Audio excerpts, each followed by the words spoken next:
আরেকটি নতুন পর্ব নিয়ে আপনাদের সামনে হাজির হয়েছি। ধারাবাহিকভাবে যে বাংলা বিষয়ের জন্য প্রশ্ন উত্তর আলোচনা চলছিল, বিশেষ করে এসএলএসটির 2025-এর কথা মাথায় রেখে আজকে তার 26তম পর্বে এসে উপস্থিত। এই 26তম পর্বে আমি বাংলা ব্যাকরণ বিষয়ে আলোচনা করব। ব্যাকরণের মধ্যে মূলত প্রকৃতি প্রত্যয় নিয়ে আজকে আলোচনা করব। মূলত 10টি প্রশ্ন আপনাদের সামনে আমি উপস্থাপন করব, যার প্রথম প্রশ্ন হলো স্ত্রী প্রত্যয় মূলত কৃৎ প্রত্যয়, তদ্ধিত প্রত্যয়, ধাত্ববয়ব প্রত্যয়, উপরের সবকটি। স্ত্রী প্রত্যয় মূলত তদ্ধিত প্রত্যয়। দ্বিতীয় প্রশ্ন, ইত কাকে বলে? ধাতুর লোপ পাওয়া অংশকে ইত বলে, অথবা প্রত্যয়ের লোপ পাওয়া অংশকে ইত বলে, অথবা বিভক্তির লোপ পাওয়া অংশকে ইত বলে, অথবা উপরের কোনোটিই নয়। সঠিক উত্তর হল প্রত্যয়ের লোপ পাওয়া অংশকে ইত বলে। 3 নম্বর প্রশ্ন, উপধা কাকে বলে? উপধা হল ধাতুর অন্তবর্ণ, অথবা ধাতু ও শব্দের অন্তবর্ণ, অথবা ধাতু ও শব্দের অন্তবর্ণের আগের বর্ণ, অথবা শব্দের অন্তবর্ণ। কোনটাকে আমরা উপধা বলবো? সঠিক উত্তর হল গয়ের দাগ, ধাতু ও শব্দের অন্তবর্ণের আগের বর্ণকে আমরা উপধা বলবো। চতুর্থ প্রশ্ন, বাচ্য সম্পর্ক থাকে কোন প্রত্যয়ের? কৃৎ প্রত্যয়ের, তদ্ধিত প্রত্যয়ের, ধাত্ববয়ব প্রত্যয়ের, উপরের সবকটি প্রত্যয়ের। বাচ্য সম্পর্ক থাকে কৃৎ প্রত্যয়ের। পঞ্চম প্রশ্নে বলা হচ্ছে নিচের কোন প্রত্যয়টি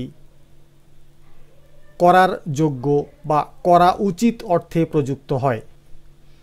তব্য, অনীয়, নথ যৎ কপ, অথবা উপরের সবকটি। সঠিক উত্তর হল ঘয়ের দাগ, উপরের সবকটি। 6 দাগ, শস যোগ জ সমান শস্য, এটি কোন প্রত্যয়ের দৃষ্টান্ত? নথ, যৎ, কপ। সঠিক এবং চতুর্থ অপশান উপরের কোনোটিই নয়। শস যোগ জ শস্য, এটি হল যৎ প্রত্যয়ের দৃষ্টান্ত। আসছি আমরা সপ্তম প্রশ্নে।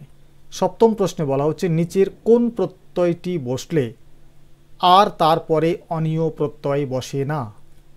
নথ, তব্য, সত্রী এবং সানুজ। কোন প্রত্যয়টি বসলে তারপর আর অনীয় প্রত্যয় বসে না? নথ প্রত্যয়। আসবো অষ্টম প্রশ্নে, স্থাযুক্ত অনট সমান স্থান শব্দটি কোন কারক বাচ্যে প্রযুক্ত হয়েছে? কর্তৃকারক বাচ্যে, কর্মকারক বাচ্যে, করণ কারক বাচ্যে, অথবা অধিকরণ কারক বাচ্যে। স্থাযোগ অনট সমান স্থান, এটি হল অধিকরণ কারক বাচ্যে। আসবো আমরা নবম প্রশ্নে, মৃ যুক্ত সানুজ এর প্রত্যয় নিষ্পন্ন পদটি হল ম্রিয়মান, ময়রফলা হ্রস্বই অন্তস্থ ম্রিয়মান, ময়রফলা হ্রস্বই অন্তস্থ ময়াকার দন্তন্য ম্রিয়মান, অথবা ময়রফলা হ্রস্বই অন্তস্থ ওকার ময়াকার দন্তন্য ম্রিয়মান। সঠিক উত্তরটি হল ক্ষয়ের দাগ, ময়রফলা হ্রস্বই অন্তস্থ ময়াকার মূর্ধন্য ম্রিয়মান।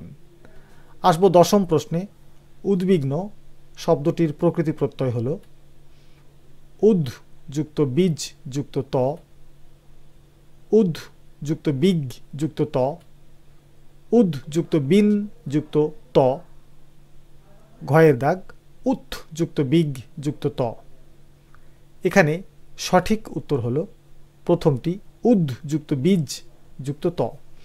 উদ্বিগ্ন, এটাকে আমরা উদ্বিগ্ন হিসাবেও উচ্চারণ করতে পারি, কারণ দয়ের যে বফলা সেটি ওয়ার মতো উচ্চারণ হয়। তো যাই হোক, এই ছিল আজকের 10টি প্রশ্ন। এই ব্যাকরণের 10টি প্রশ্ন অর্থাৎ প্রত্যয়ের 10টি প্রশ্নের মধ্যে কটি আপনি নিজে করতে পারলেন জানাবেন।